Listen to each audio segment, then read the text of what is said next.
Bharatiya Janata party Gujarat પ્રદેશના અમારા શીર્ષ નેતૃત્વના આદેશ અનુસાર એમની માર્ગદર્શિકા અનુસાર ગઈકાલે અને આજે એટલે કે ઝોન 1 જ્યાં આપણે અત્રે કાર્યાલય મધ્યે બિરાજમાન છીએ ત્યાં 6 મંડળો એટલે કે રાજકોટ, લોધિકા, કોટડા, પડતરી, જસદણ અને વિછિયા આ મંડળોના જિલ્લા પંચાયત અને તાલુકા પંચાયતના સંભવિત ઉમેદવારોની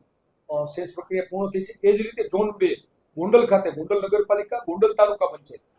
જેતપુર તાલુકા પંચાયત સાથે સાથે જામકુરણા તાલુકા પંચાયત,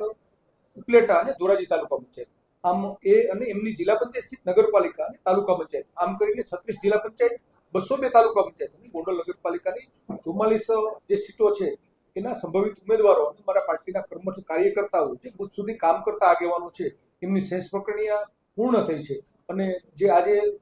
રાજકોટ મધ્યનું જે અમારું આજનું ઝોન 1 છે એ પણ શેષ પ્રક્રિયા આજે પૂર્ણ થવાની છે। કેટલા દાવેદારો અત્યારે આવી રહ્યા છે અને કઈ રીતનો માહોલ છે? અંદાજિત જોઈએ તો બંને ઝોનમાં મળી અને 1500ની આસપાસનો કુલ આંકડો છે અને એક સીટમાં